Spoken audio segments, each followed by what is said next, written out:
I'm here with Sugar Sean O'Malley going into your main event fight this weekend. Now, before we get started, Sean, we were devastated for Volkanovski when he got knocked out. What was your reaction when Volk got knocked out by Ilia? Yeah, I mean, there's some people you don't want to see, lose and get knocked out like that.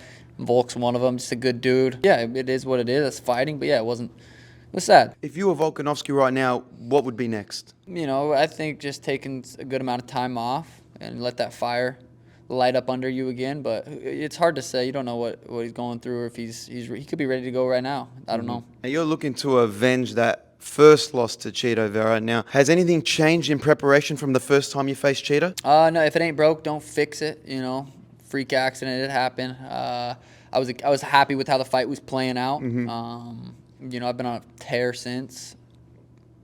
Just another fight. You throw up the 0 every time Bruce Buffer announces your fight record. You and a lot of fans think that loss was illegitimate. Do you think that if you do win this fight, that'll be the last time you throw up this 0? No, it's the 0. I mean, when he misspeaks, I have to correct him, so it's going to probably have to be like that unless I can get it changed with the Sugar State Athletic Commission. We're working hard on getting that returned, so yeah. What's that process like? Got to tell them that, look, it doesn't count. Yeah. You're going to win now. Yeah. That loss really doesn't count. Yeah, a lot of emails, a lot of notes, letters. Yeah, we're working on it. Okay, hopefully the lawyers will sort that out. As you know, there's a big Latino presence in Miami. Do you feel like Cheeto has the home crowd advantage going into this fight? Not really. I mean, I guess there's no real such thing as an advantage in the octagon. It's like me versus him. It's one-on-one. It doesn't play a role, at least not for me. But I haven't felt any negative, toward the fans here. They love the Sugar Show. We're worldwide. We're a little bit Mexican too, so that helps. Yeah, feels good. Aljamain Sterling has come out and said that his preparation for this fight has been a bit disrupted. He's had a bad camp.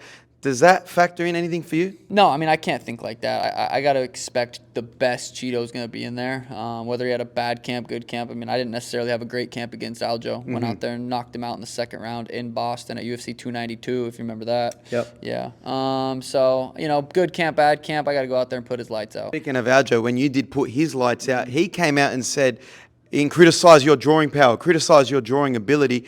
What do you want to say to Aljo in regards to that? That card wasn't necessarily a great card. That sucks to be him. I know you've called out Ilia Topuria. The fans want you to fight Merab. What's the money fight for Sugar Sean? Yeah, that's a good question. I would be curious to see what the UFC thinks would be a bigger draw. Maybe me versus Merab's not necessarily bigger, but me versus Ilia down the road. If we both go, get a couple knockouts under our belt, it is a massive fight. Maybe, I mean, for me, I do want to do what the people want to do, but I also got to do what makes sense for me. If Merab's next, I'll knock him out. If Ilia's next, I'll knock him out.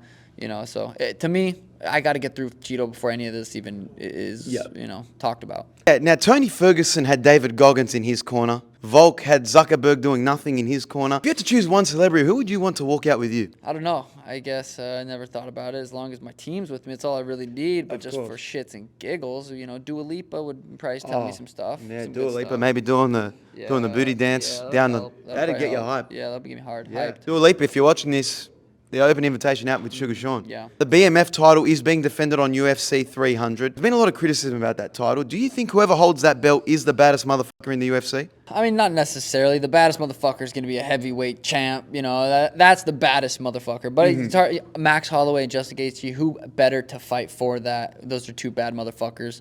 And, I like it. I enjoy that. It's an entertainment business. Let's throw it up there. I don't think anybody's complaining that those two are fighting for it. So it makes it fun. Now, I've got to be honest. I've spoken to a handful of fighters today. I've asked them their prediction on the main event. They've all said Sugar Sean. How do you think your fight's going to play out? Yeah, I mean, I'd have to go agree with him. I think I do get the job done one way or the other. Excited to go out there and perform. Are you looking to be the first person to knock out Cheeto Vera? I would love to do that. I mean, I remember when I fought Pedro Munoz, I was saying I'm going to be the first person, and then, boom, finished him in the second. Incredible. Ryan Garcia recently has called you out and said he'd fight you in MMA. Let's be honest. Do you think Ryan Garcia even has a chance in the octagon? Cocaine's a hell of a drug. I mean, that's probably giving him a little bit of confidence to say some nonsense like that. So I think he would. I mean, they could give him the money he wants, and then he'd be like, well, I want more. He's always going to be able to bounce back on that. Well, I want more money, just so he doesn't actually have to fight me. Now, we saw you and your coach respond. You put out a video. Yeah. Silly. Do you ever think we could see Oscar De La Hoya versus Dana White down the line? Could that ever happen? I mean, I would love to watch that as well at UFC 300. Let's make it happen.